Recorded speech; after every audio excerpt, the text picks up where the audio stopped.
प्रातः क्लास चल रहा था 24/8/1967। गुरुवार को दूसरे पेज के आदि में सर्विस के लिए टाइम की बात बता रहे थे।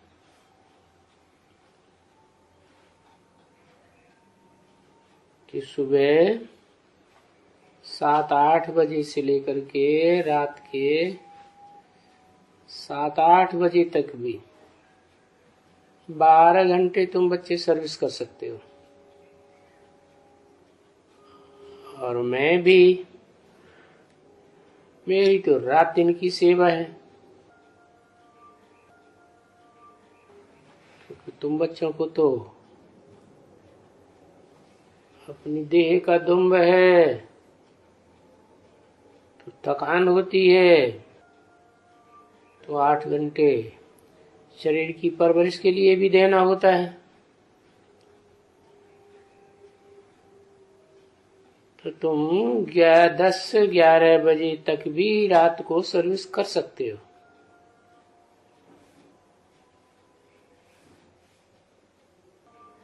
करते भी हो, और सवेरे में 4 बजे से भी सर्विस करने लग पड़ते हो। कहाँ कहाँ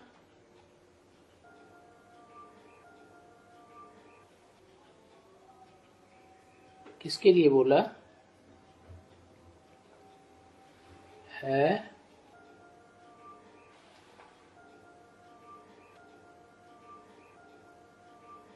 रात को 10-11 बजे तक भी तुम सर्विस करते हो। किसके लिए बोला है?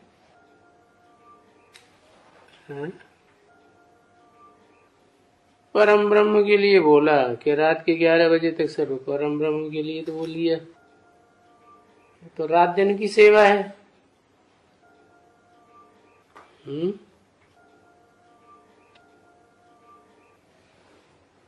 10-11 बजे तक भी तुम सर्विस करते हो। मना भाइयों से बोला या कन्या माताओं से बोला?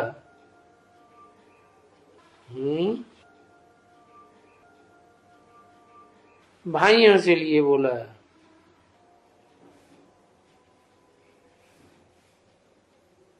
और सवेरे में ही 4 बजे से भी सर्विस करने लग पड़ते हो। कहाँ का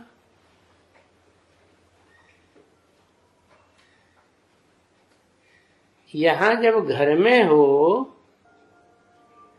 तो हम जब चाहें तभी सर्विस कर सकते हैं। हम चाहें तो 2 बजे तो भी सर्विस कर सकते हैं, और हम चाहें रात को 12 बजे बैठे रहें तो भी कर सकते हैं। कौन बैठे रहे? जिज्ञासु भाइयों के सामने रात के 11-12 बजे तक भी बैठे तो भी कर सकते हैं।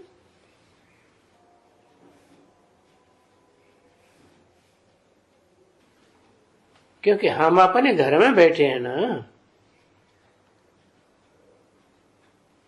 और जगह में तो ऐसे नहीं हो सकता है, क्योंकि बाहर वाले दूर दूर से आते हैं, तो उन्हें वापस दूर जाना भी पड़ेगा। तो उनके लिए बात लागू नहीं होती। दूर दूर से आते हैं, गलियों से होकर आते हैं। यहाँ तो एक ही घर में है ना।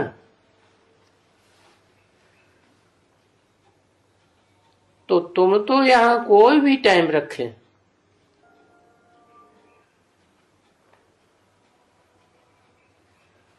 तो जो बच्चे उठ सकते हैं जल्दी सवेरे, तो रात को देरी से सोएंगे, फिर भी सवेरे अमृत वेला में से नहीं करना है, उठ सकते हैं।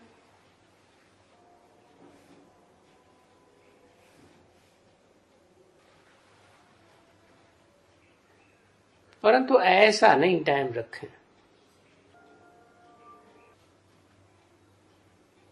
जो बच्चे बेचारे नींद ही न हो, बच्चा बुद्धि है, झटका खाते रहे बैठ के, वेल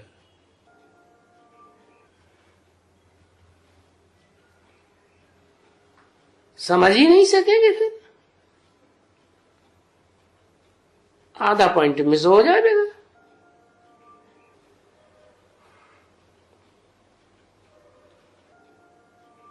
इसलिए सुबह को तो पुरुषार्थ जरूर किया जाता है। भाई सवेरे में स्नान पानी करके फ्रेश होकर के आवे,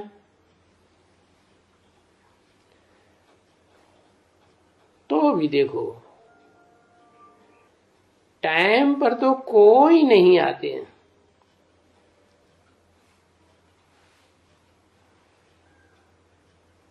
कोई फिर भी कई तो नहीं आते हैं ना, समझे ना। फिर जो टाइम पर नहीं आते हैं, क्लास में लेट आते हैं, तो उनको फिर फरमान वफादार तो कह ही नहीं सकते।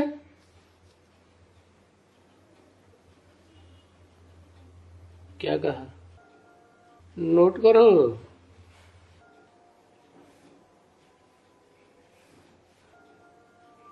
है क्लास पर, क्लास में टाइम से नहीं आते हैं,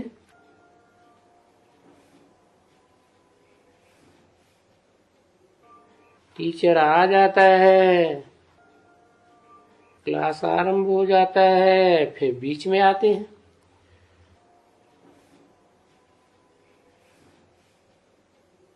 तो टीचर का डिसरिगार्ड हुआ ना।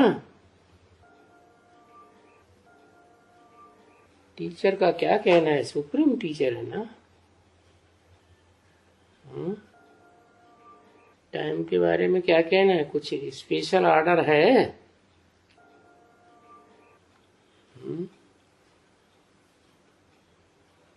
क्या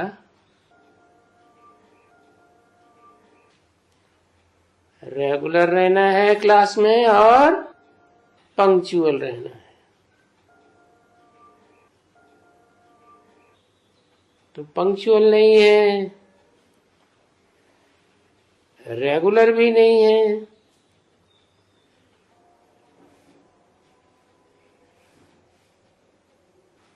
तो फिर उन्हें वफादार फरमानबरदार कैसे कहेंगे। हाँ, बाप को सपूत और कपूत बच्चे तो होते ही हैं।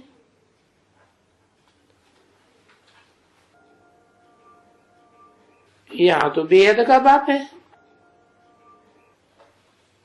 तो जैसे हद के बाप को होते हैं, तो जो बेहद के बाप को भी कपूत और सपूत बच्चे तो होंगे ना, जरूर होंगे। जो सपूत बच्चे होंगे वो बादशाह बनेंगे, कपूत बच्चे जाकर के झाड़ू साफ करेंगे।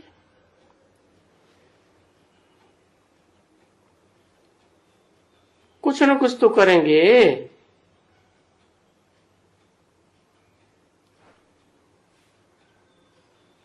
अंदर में रहेंगे तो कुछ न कुछ तो करेंगे।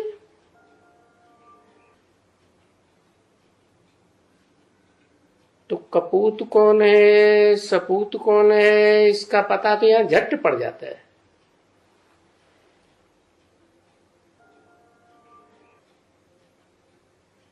हाँ, कोई बाहर से भी आते हैं,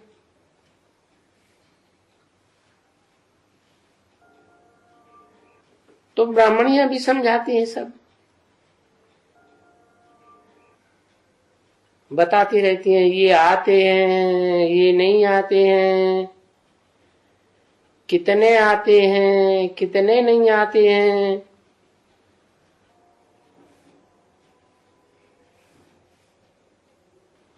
और बाबा तो रजिस्टर भी देखते हैं। हाँ जी, रजिस्टर देखते हैं ना।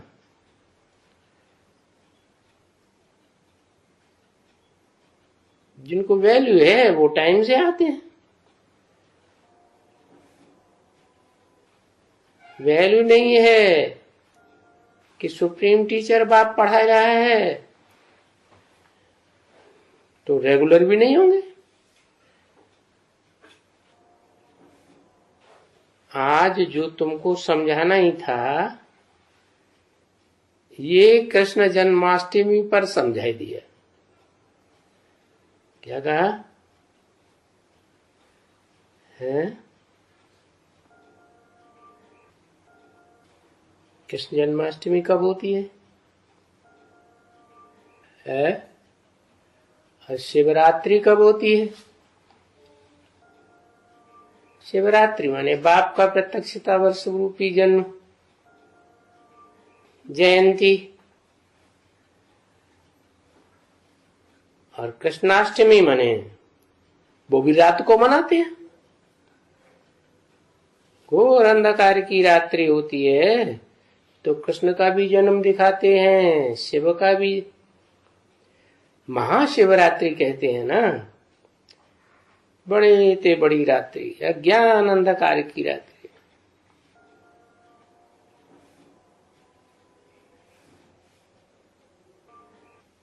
रात को भी थोड़ा समझाया, अभी फिर समझाया जाता है कि जब कृष्ण का जन्म है तो समझो बैकुंठ आ गया। क्या? तो कब है कृष्ण का जन्म? वाह भाई, लक्ष्मी नारायण का जन्म पहले, लक्ष्मी नारायण का प्रत्यक्षता रूपी जन्म पहले। कब है? 76 में। और बाप का प्रत्यक्षता वर्ष है वो भी 76 में। बाप और बच्चा दोनों इकट्ठे। बाप बाद में पैदा होता है, बच्चा पहले पैदा हो जाता है। वाह भाई, ये तो नई रस्म निकाली है। अरे बाप आते ही है नर को नारायण बनाने।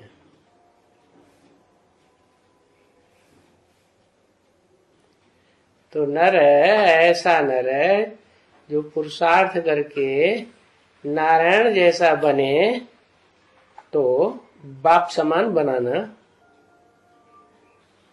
क्या आत्मा की बात हो रही है या देह की बात हो रही है? आत्मा की बात हो रही है। मन बुद्धि रूपी आत्मा। तो आज फिर समझाया जाता है कि कृष्ण का जन्म है तो बैकुंठ है। स्वर्ग कहेंगे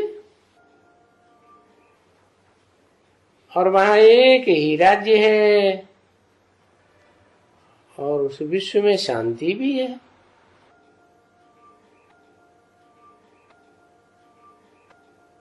वहां सुख और शांति दोनों है।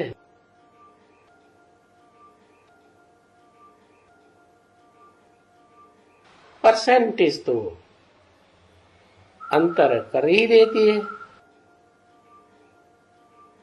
ये भी तो समझा सकते हो कि जब श्री कृष्ण का जन्म होता है तो वो तो कहाँ होता है? नरक में होता है या स्वर्ग में होता है? श्री कृष्ण का जन्म तो स्वर्ग में ही होता है। अच्छा, तो कौन सी श्री कृष्ण की बात की है? सतयुगी श्री कृष्ण की बात है या बैकुंठवासी श्री कृष्ण की बात है?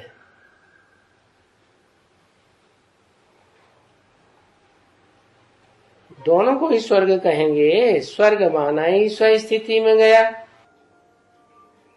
स्वस्थिति में पक्का हो गया, देवान खलास हो गया, तो स्वर्ग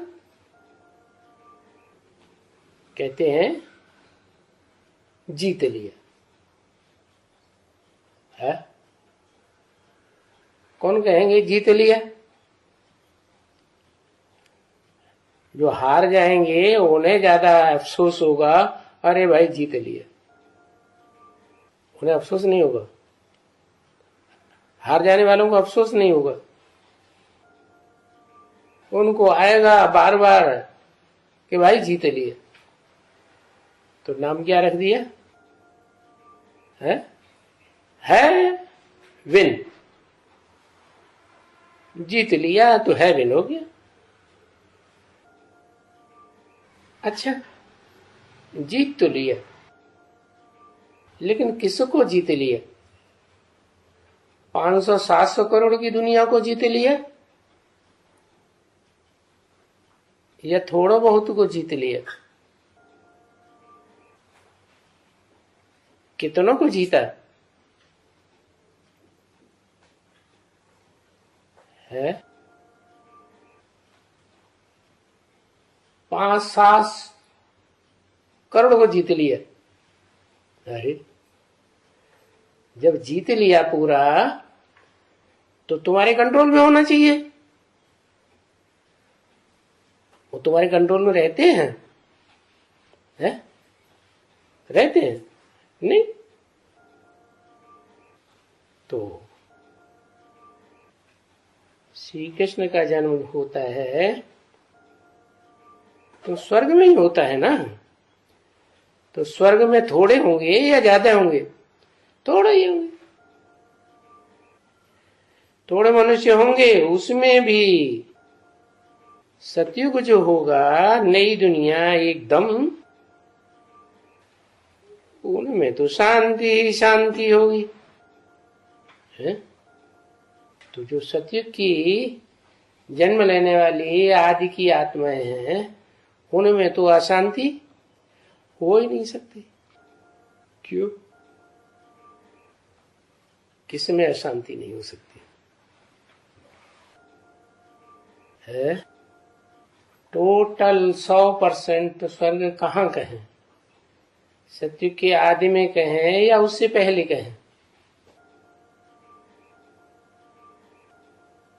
जिसे कहते हैं पैराडाइज, जन्नत, मुसलमान कहते हैं।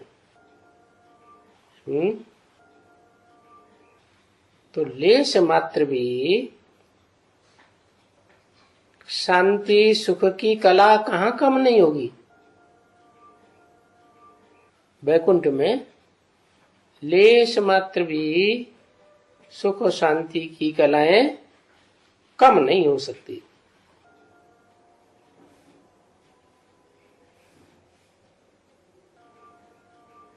वो अशांति तो हो ही नहीं सकती है। तो ये तो समझाना चाहिए कि शांति है कब? जब एक ही धारणा है सबकी।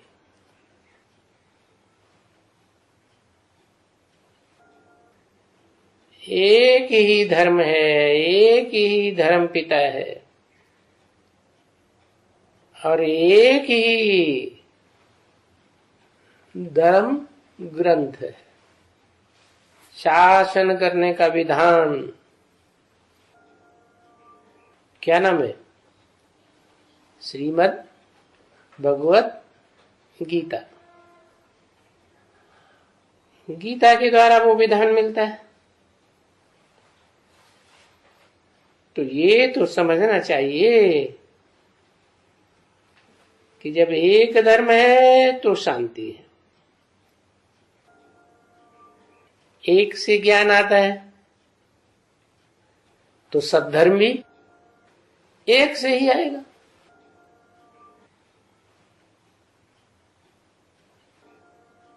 %100 सच्चा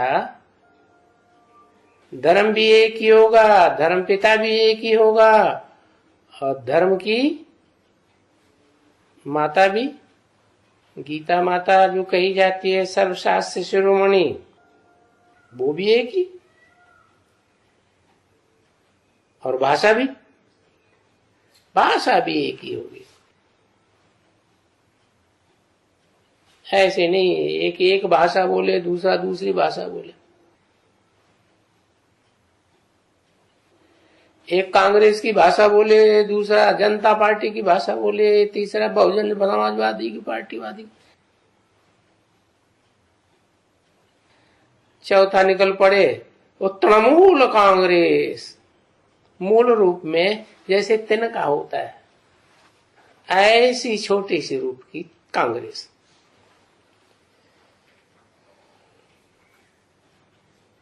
कांग्रेस माने सरकार।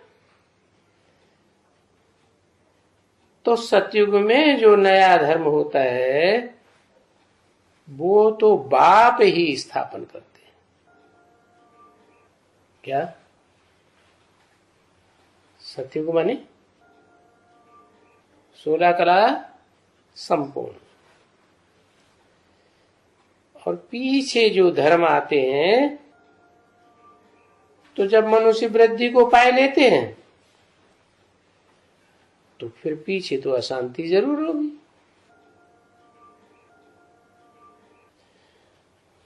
तो स्वर्ग के पीछे क्या है? स्वर्ग के पीछे आता है नरक। स्वर्ग की स्थापना कौन कर सकता है?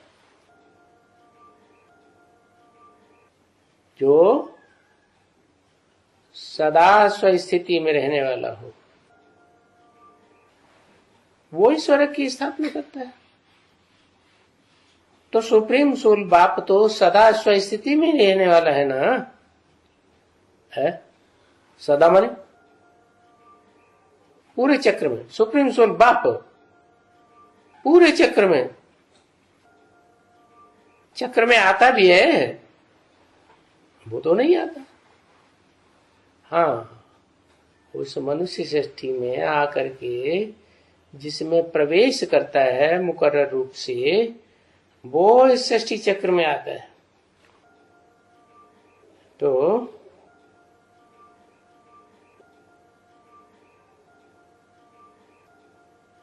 वो क्या शिफ्ट है उसमें, जिसमें प्रवेश करता है उसमें क्या शिफ्ट आती है? पाप समान बनने की शिफ्ट है। संग के रंग से पहले बाप, और बाप जो सुप्रीम बाप है तो आत्माओं का बाप है। तो सुप्रीमेसी वाले को ही सपोर्ट करेगा या दूसरे को सपोर्ट करेगा? सब अपनी अपनी जाति के लिए मरते हैं, तो सुप्रीम क्या करेगा?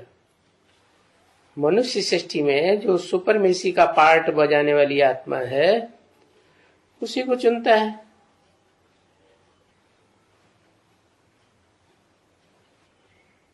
फिर सद्धर्म की स्थापना तो साकार करता है या निराकार करता है? सत धर्म, धर्म पिता को इस सृष्टि पर धर्म स्थापन करने के लिए धक्के खाने पड़ते हैं या नहीं? जैसे कर्म हम करेंगे हमें देख छोटे करेंगे। तो जो और छोटे छोटे धर्म पिता इस सृष्टि रूपी रंगमंच पर आते हैं उनको भी धक्के खाने पड़ते हैं या नहीं खाने पड़ते हैं? खाने पड़ते हैं। और सुप्रीम सोल शिव को वो धक्का खाने की बात, उनको अपना शरीर है ही नहीं।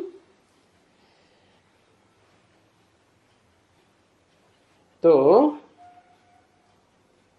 जो संपूर्ण स्थिति में स्थित होता है वो सद्धर्म की स्थापना के निमित्त बनता है। और बाकी जो नंबरवार धर्म पिताएं इस सृष्टि पर आते हैं वो संपूर्ण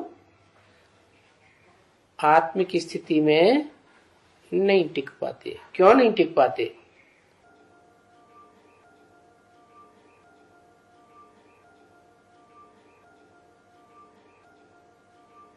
क्योंकि वो इस सृष्टि पर आते ही है जब बहुत कलाएं कम हो जाती है। आधी कलाएं से भी जास्ती इस सृष्टि पर जब कमी कमजोरी आती है, सुख शांति आधी से भी कम रह जाती है। टोटल है 16 कला संपूर्ण। चंद्रमा से कलाएं नापी जाती है ना, तो पहले जो पहले धर्म आया वो संपूर्ण सुख शांति का हुआ। क्यों? कहां से आया? ओरिजिन कहां से होता है? ओरिजिन ज्ञान से होता है कि अज्ञान से होता है? ज्ञान से होता है। ज्ञान किसका? एक निराकार का। एक निराकार भी आकर के इस सृष्टि पर एक ही साकार का परिचय देता है, और देता भी है एक को। क्या तुलसीदास ने क्या लिखा? जेहि जानो तेहि देव जनाई, जानत तुम ही हुई जाई। माना जिसमें प्रवेश करता है उसको अपना परिचय देता है, और वो जब शिव सुप्रीम सोल को जान लेता है तो ऐसा पुरुषार्थ करता है कि शिव समान ही बन जाता है। इसलिए मुसलमान लोग कहते हैं आदम को खुदा मत कहो। आदम खुदा नहीं, लेकिन खुदा की नूर से आदम जुदा नहीं। माने जो खुदा का नूर है, जो खुदा में रोशनी है, वो रोशनी ही आदम में आती है। तो वो ज्ञान के आधार पर सद्धर्म की स्थापना होती है। ज्ञान सच्चा 100%, तो धर्म की स्थापना भी सच्ची। ज्ञान पूरा लेते नहीं है और धर्म पिता है, क्योंकि अपनी मगरूरी में रहते हैं, क्योंकि उनके फॉलोअर्स ज्यादा होते हैं, इसलिए मगरूरी आती है। और उनकी शुरुआत में ही ढेर सारे फॉलोअर्स, उनके पीछे पीछे ढेर सारे आते हैं। और जो सद्धर्म की स्थापना करने वाला है वो कहीं से आते हैं या यहीं तैयार करता है? ऊपर से आते हैं, इस दुनिया में तैयार नहीं करता। वो तो इसी दुनिया में होते हैं ना, कलयुग के अंत में। कहाँ होते हैं? अरे यही होते हैं ना, तो उनको तैयार करता है। मेहनत किसको ज्यादा लगी? ऊपर से आने वाली आत्माएं हैं, उनको तैयार करने में ज्यादा मेहनत, कि जो इस नीची सृष्टि में, पतित सृष्टि में ही रही पड़ी हैं, उनको तैयार करने में ज्यादा मेहनत। नीचे वालों को ज्यादा तैयार करने में मेहनत पड़ती है। तो जितना प्रयास, जितनी मेहनत, जितना पुरुषार्थ, उतनी प्राप्ति। बाकी पीछे तो सभी में अशांति जरूर होती है, क्योंकि इस सृष्टि का नियम है, पहले सतो प्रधान, बीच में रजो प्रधान और अंत में तमो प्रधान। तो सतो प्रधान है तो कम आबादी होती है, तमो प्रधान है तो वृद्धि हो जाती है। अशांति तो अगर कहें, हिसाब करें, तो शांति तो है जबकि 16 कला संपूर्ण है, तो संपूर्ण शांति।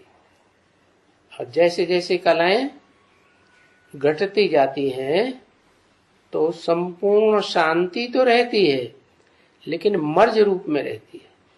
प्रत्यक्ष कब होती है? जब कलाएं 8 से भी नीचे चली जाती है तो सुख शांति का पलड़ा ऊपर हो जाता है और दुख अशांति का पलड़ा नीचे आ जाता है, भारी हो जाता है। देखो चंद्रमा को भी देखो, 16 कला संपूर्ण होता है तब ज्यादा शोभायमान होता है कि अधूरा होता है तब ज्यादा शोभायमान होता है। ज्यादा रोशनी कब निकलती है? ये रूहानियत की रोशनी है तुम बच्चों की।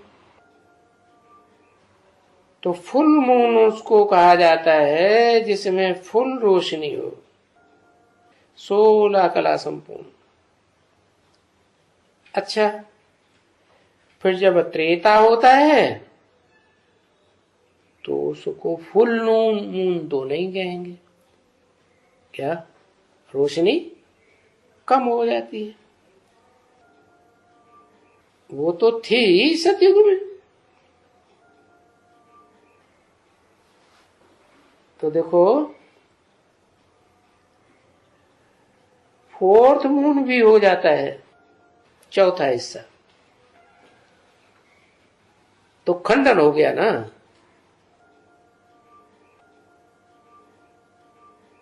तो सब चीज का खंडन हो जाता है।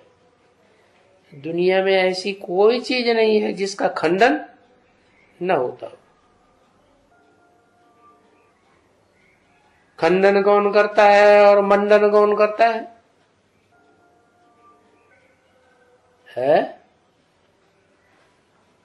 खंडन ऊपर वाला करता है।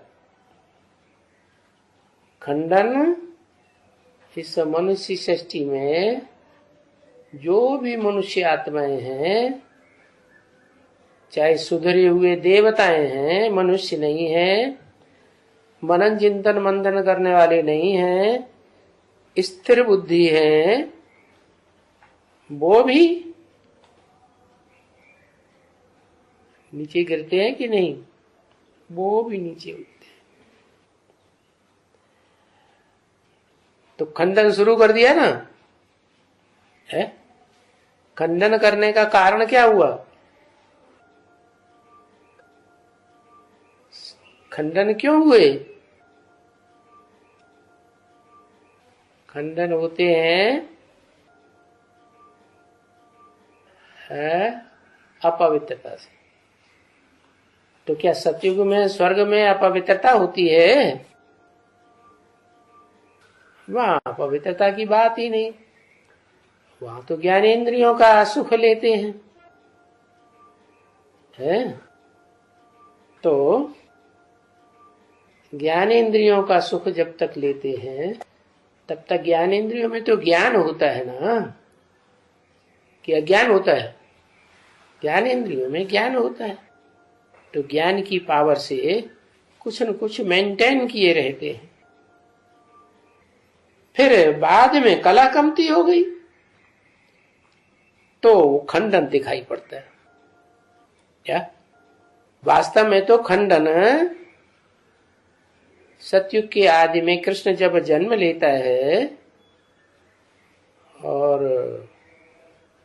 स्वयंवर होता है तो खंडन शुरू।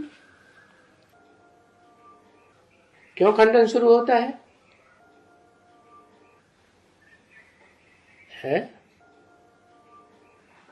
खंडन होने का कारण क्या? जब सतयुग है, स्वर्ग है। खंडन होने का कारण हुआ कि भोगी हैं देवताएं। इस मनुष्य सृष्टि की जो भी प्राणी मात्र हैं, जो भी आत्माएं हैं, सब भोगी है। कोई को पक्का योगी नहीं कहेंगे। और भोगी है तो टैली करना पड़े कि संपूर्ण भोगी कौन और संपूर्ण योगी कौन। तो जो संपूर्ण योगी है उसके द्वारा फिर सद्धर्म की स्थापना होती है योग बल के आधार पर। चढ़ती कला बनती है और जो संपूर्ण योगी नहीं है उनके द्वारा फिर उतरती कला शुरू होती है। तो दो प्रकार के हैं, एक सूर्य जैसे और दूसरे चंद्रमा जैसे। सूर्य की कलाएं कम थोड़ी ही होती है, सूर्य की कलाएं कभी कम होती है क्या? नहीं, सूर्य तो सदा डिटैच होकर रहता है। तो सूर्य का पार्ट कौन सी आत्मा का हुआ? जो सदाकाल डिटैच होके रहता है, जिसका नाम ही है सदाशिव, सदा कल्याणकारी, कभी अटैचमेंट में संग के रंग में नहीं आता, वो हुआ ज्ञान सूर्य। क्या? परंतु शिव बाप सुप्रीम सोल ज्ञान सूर्य हुआ, लेकिन वो ज्ञान सूर्य इस सृष्टि पर आकर के तो पार्ट नहीं बजाता, बजाता है, बजाता तो है, लेकिन आसक्त होके पार्ट बजाता है कि अनासक्त होकर पार्ट बजाता है, अनासक्त होकर पार्ट, साक्षी होकर पार्ट बजाता है। क्या? उसे किसी से कुछ भी लेना देना नहीं है, तो सदा अपने में जैसा भी है परिपूर्ण है। क्या पावर है? वो पावर है जिससे जास्ती पवित्र पावर और कोई होती नहीं। क्या? कौन सी पावर है? ज्ञान है। तो कहते हैं, शास्त्रों में भी लिखा है, ऋते ज्ञानान्न मुक्ति। ज्ञान नहीं है तो मुक्ति नहीं हो सकती, और जिसकी मुक्ति नहीं हो सकती उसकी जीवन मुक्ति भी नहीं हो सकती। ज्ञान होगा तब ही मुक्ति होगी, और जिस कैटेगरी का ज्ञान होगा, जिस परसेंटेज में ज्ञान धारण करेगा, उसी हिसाब से मुक्ति होगी। अगर कोई 100% ज्ञान धारण करता है, शिव जो अखूट ज्ञान का भंडारी है, अगर कोई अखूट ज्ञान के भंडार को ग्रास्प कर लेता है तो कैसी मुक्ति होगी? है अखूट मुक्ति। अखूट का मतलब खत्म नहीं होगी, खत्म तो होगी, क्योंकि एक ही आत्मा अभोक्ता है और बाकी सब आत्मा भोगी है। तो जो पूरा ग्रास्प करती है वो भी भोगी बनती है या नहीं बनती है? वो भी अंत में आकर अंतिम जन्म में भोगी की लिस्ट में आती है, और ऐसी भोगी की लिस्ट में आती है जिसका मुकाबला कोई कर ही नहीं सकता। तो खंडन हुआ कि नहीं है? खंडन हो गया। क्या खंडन हो गया? सद्धर्म का स्वयं ही खंडन कर दिया। तो अब मंडन कौन करे? है बिगाड़ दिया, खंडन कर दिया, तोड़ फोड़ दिया, सृष्टि को विनाश कर दिया, विनाश का निमित्त बन गया। तो मंडन करने के लिए तो वो एक ही आत्मा रह जाती है, जिसे कहते हैं सुप्रीम सोल, जो अभोक्ता है, सदा काल का अभोक्ता। इसलिए अपने भारतवर्ष में खास जो भोगवादिता को छोड़ते हैं उनको क्या कहा जाता है?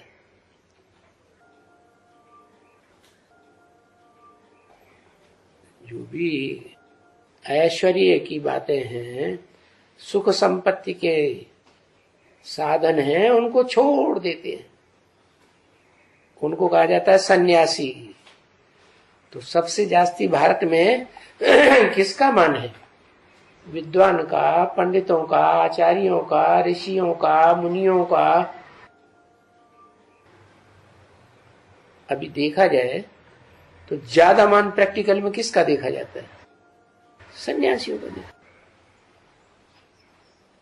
वही बात महाभारत में लिखी है। भले महाभारत युद्ध हुआ तो महाभारत युद्ध से पहले भी किसका ज्यादा सम्मान था?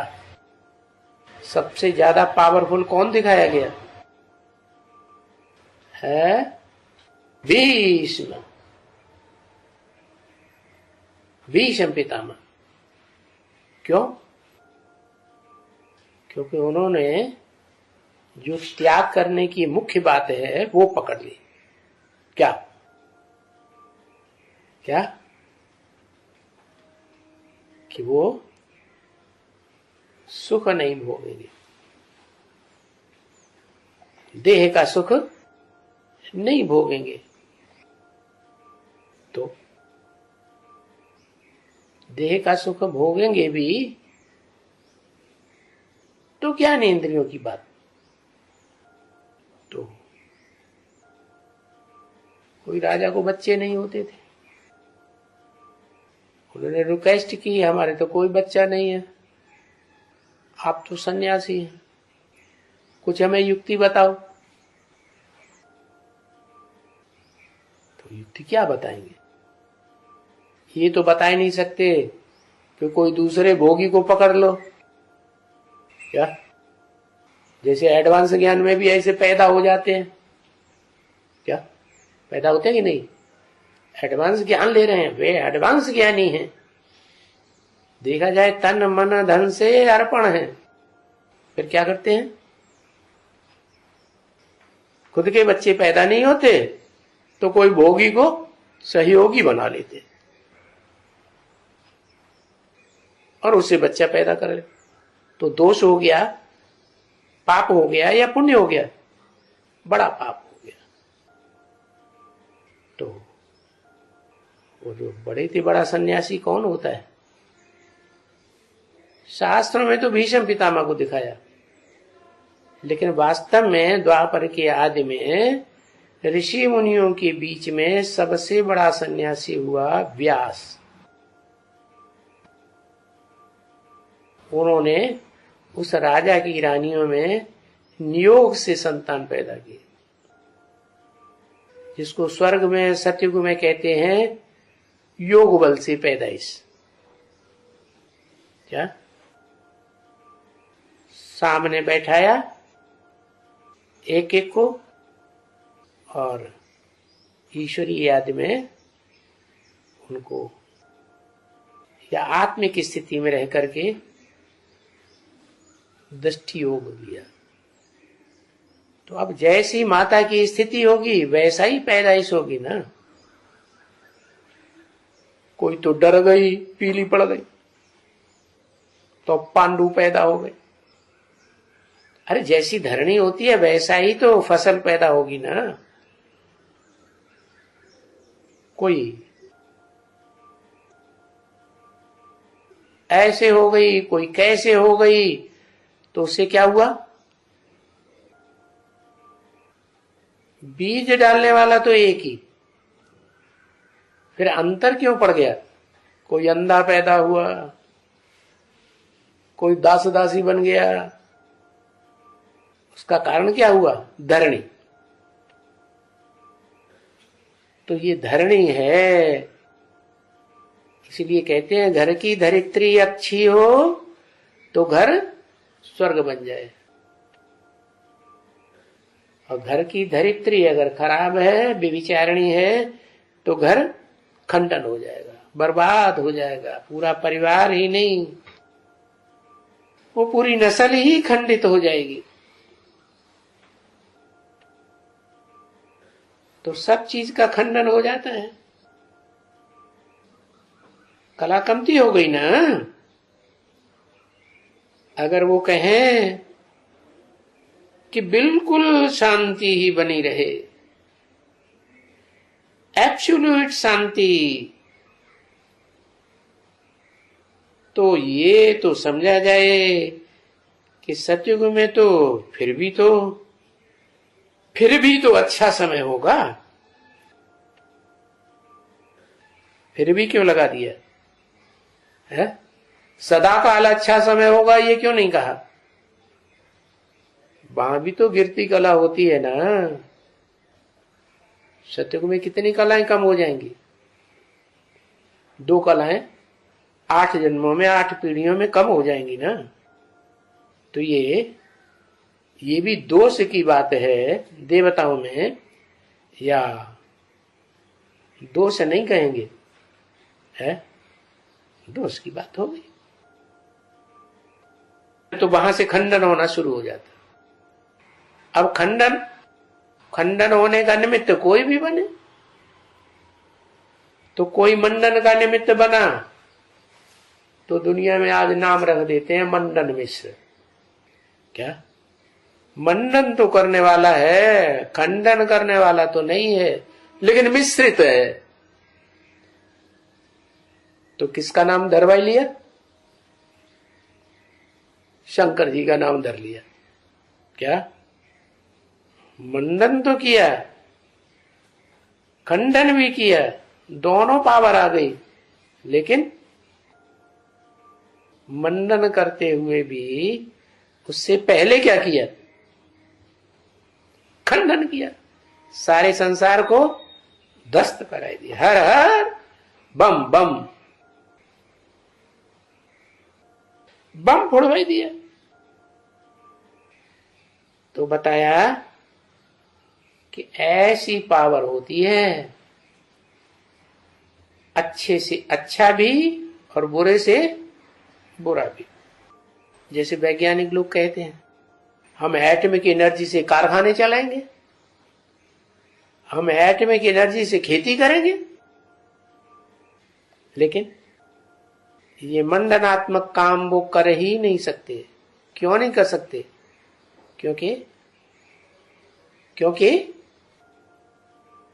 क्योंकि आसक्ति भरी पड़ी है, देह के प्रति लगाव भरा पड़ा है, इसलिए वो मंडन नहीं कर सकते, वो खंडन ही सबसे जास्ती करते हैं।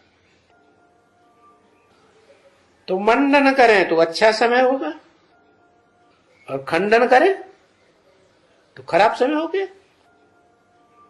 25% जब दुनिया पुरानी होगी तो कहेंगे कुछ न कुछ पुरानी हो गई। जैसे कहा जाता है आटे में लून, कुछ न कुछ खटपिट जरूर होगी ना। क्यों? कौन से युग में? कौन से युग में? नहीं, कुछ न कुछ त्रेता में 2 कलाएं कम हो गई ना, तो खिटपिट कुछ न कुछ शुरू हो जाती है। इसलिए सीढ़ी में देखो, झाड़ के चित्र में देखो ध्यान से, जो राजा है गद्दी पर बैठा हुआ उसको छत्र छाया दिखाई। क्या? छात्र तेज, गद्दी दिखाई हुई। और लक्ष्मी नारायण को सतयुग में कोई गद्दी की दरकार नहीं। बना कंट्रोलिंग कहां जरूरत है? जहां कुछ अनुशासनहीनता हो तब कंट्रोलिंग की जरूरत है, राजाई की जरूरत है। और जहां अनुशासनहीनता है ही नहीं, वहां गद्दी की जरूरत नहीं, राजगद्दी का कोई मतलब नहीं। तो त्रेता में कहेंगे आटे में लून मिसल कहीं न कहीं थोड़ी बहुत खिटपिट जरूर होती है, इसलिए 2 कला कम दिखाया जाता है। क्योंकि जो शोभा होनी चाहिए स्वर्ग की, वो शोभा तो खत्म हो गई ना। क्या? सफेद कपड़ा हो भकाभक और उसमें एक स्पॉट काला लग जाए तो क्या कहेंगे? 100% सफेद कहेंगे या धब्बा लग गया ना तो शोभा तो निकल गई। तो उन्होंने गीत बनाई दिए कवियों ने, लागा चुनरी में दाग छुड़ाऊं कैसे, लागा चुनरी में दाग। ओहो, वो छूटता भी नहीं, छोड़ने की कोशिश करते हैं, बहुत कला उड्डू करते हैं, छलांग लगाते हैं, फलांग लगाते हैं, लेकिन छूटता ही नहीं। तो कहते दाग लग गया तो लग गया। तो जहां शोभा निकल गई उसको फिर स्वर्ग कहेंगे। क्या कहेंगे? कहेंगे स्वर्ग की स्थापना हो रही है या हुई। भले 40 वर्ष पूरे हो गए कि नहीं, क्या बताया? तुम बच्चों को तमो प्रधान से सतो प्रधान बनने में 40 वर्ष लगते, तो सतो प्रधान बन गए तो स्वर्ग होना चाहिए ना, सुख होना चाहिए ना, कि दुख होना चाहिए? अरे बताओ ना, सुख होना चाहिए। तन से, मन से, धन से, सब प्रकार से सुखी होना चाहिए ना, है? तन से सुखी होंगे, धन से सुखी होंगे, मन से सुखी होंगे, तो कोई भी प्रकार का डिफेक्ट आने की दरकार ही नहीं रहती है। तो जहां शोभा निकल गई उनको स्वर्ग नहीं कह सकेंगे। क्या कहेंगे फिर? स्वर्ग नहीं तो क्या हुआ है? कुछ न कुछ नरक का फाउंडेशन पड़ ही गया, स्वर्ग नहीं कहेंगे। तो ये जमीन आसमान का फर्क हो गया, स्वर्ग और नरक। क्या नरक भी कहा जाता है कब? जब नर के द्वारा किया जाए। सतयुग में तो नर है ही नहीं, मनुष्य है ही नहीं, मनन चिंतन मंथन होता ही नहीं, वो तो सब बुद्धू जैसे होते हैं। त्रेता में भी नर नहीं कहेंगे, जो अंदर बुद्धि नर आती रहे। क्या जो नर होते हैं, मनुष्य होते हैं, उनकी बुद्धि में, मन में क्या चलता रहता है? कुछ न कुछ कीड़ा लगा रहता है, जो मन बुद्धि को भरमाए रहता है। तो नरक में बिल्कुल शांति नहीं हो सकती। जब कलह युग आता है तो बहुत ही अशांति हो जाती है। तो सतयुग की भेंट में कलह युग कहा जाता है। सतयुग में नो कलह क्लेश एट ऑल, और कलयुग में जहां देखो घर घर में कलह कलेश ही भरा पड़ा है। तो देखो सतयुग की और कलयुग की बात आती है, टैली किया जाता है, और गाया भी इस समय में जाता है। क्या कलयुग है बिल्कुल ही अशांत है, जहां बिल्कुल अशांति हो जाती है, शांति का नाम निशान नहीं रहता। इसका मतलब बहुत अशांत आत्माएं, बहुत अशांत सोल इस संसार में, वातावरण में भ्रमण कर रही है ना। क्या? अरे मनुष्य तो बहुत थोड़े हैं, और जीव जंतु प्राणी तो कितने हैं संसार में, और उनमें ज्ञान होता है? नहीं होता है। तो अज्ञान के कारण वो तो जानवर ही है ना, तो कितना आपस में लड़ते झगड़ते होंगे। मारा मारी करते होंगे, तो दुख बढ़ेगा या घटेगा? दुख बढ़ेगा। लेकिन उन आत्माओं को तो इतनी बुद्धि नहीं है जो इतनी फीलिंग करें शरीर छोड़ने के बाद। ये मनुष्य तो इसकी फीलिंग खत्म ही नहीं होती, भले शरीर छूट जाए तो भी मन बुद्धि में क्या घुमाड़ा चलता रहता है। तो फिर जब मन में अशांति है, तन के लिए सारी सुख सुविधाएं हैं, लेकिन मन में अशांति है, घुमाड़ा चल रहा है, तो मन की शांति तो नहीं हुई ना। तो कलयुग के अंत में सभी मनुष्य मात्रा शांत हो जाते हैं, और यही समय है बिल्कुल जो मनुष्य विश्व में शांति चाहते। द्वापर में ऐसा उपक्रम, ऐसा संगठन कोई नहीं बनाता कि विश्व में शांति स्थापन करने के लिए संगठन बनाओ, सभा सोसाइटी बनाओ, मीटिंग करो, ये करो वो करो। शांति पुरस्कार दो ताकि लोग शांति के लिए अटेम्प्ट करें, नहीं। तो कलयुग में और कलयुग के अंत में तो बहुत ही अशांति हो जाती है। ये अभी आवाज और ये स्लोगन निकले हुए हैं क्या? नहीं तो कोई इसके आगे 100-200 वर्ष पहले ये आवाज नहीं निकलता था क्या? क्या जब साधु सन्यासी मजमा लगाते हैं, प्रवचन करते हैं, और प्रवचन का अंत होता है तो नारे लगवाते हैं,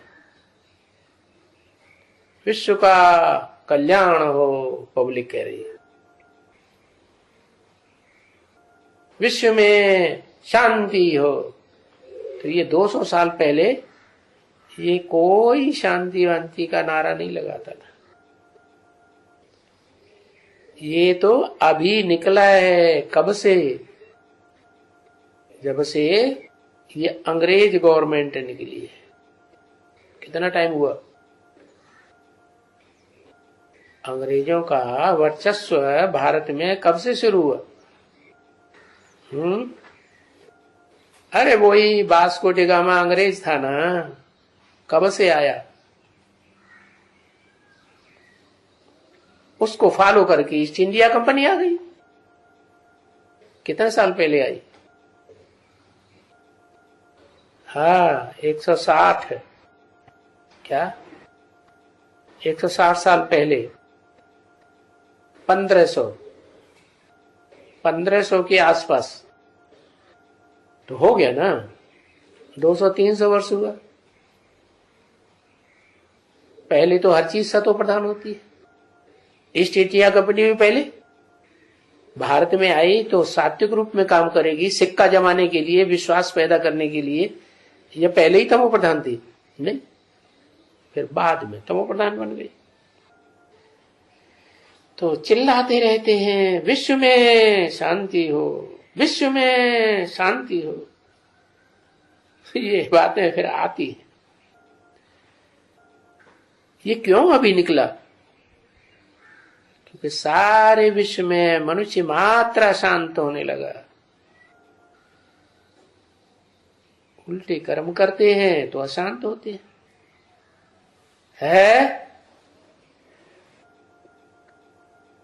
तो निराधार बनना है। कोई भी आधार लिया और बंधन में आए और कमजोरी आई। जैसे मैं आधार लेके बैठा तो कमर दर्द खत्म ही नहीं होता।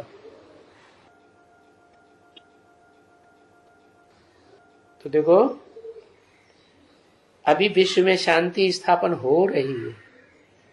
जब इस सृष्टि में हर मनुष्य आत्मा के अंदर से आवाज निकले विश्व में शांति हो, शांति हो, तो वो शांति स्थापन करने वाला शांति देवा इस संसार में प्रत्यक्ष होने लगता है, कोई पहचाने या न पहचाने। शांति देवा क्यों कहा जाता है? देवता होता है क्या? हाँ, देवता होता है। भगवान तो सदा शांत ही रहता है। जो ऊंचते ऊंच भगवंत है शिव, वो तो सदा शांत है। उसके लिए कहा जाए कि भाई शांति स्थापन करो, वो स्थापन करता है? नहीं। और शांति कब स्थापन होगी? जब इस संसार में अशांत करने वाली जो भी आत्माएं हैं सब खलास हो। क्या? जो भी देह अभिमानी धर्म पिताएं हैं वो सब खलास। तो विश्व में शांति।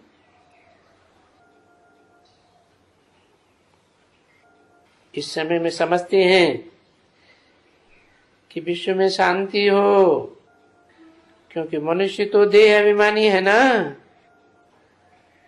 तो अशांत है।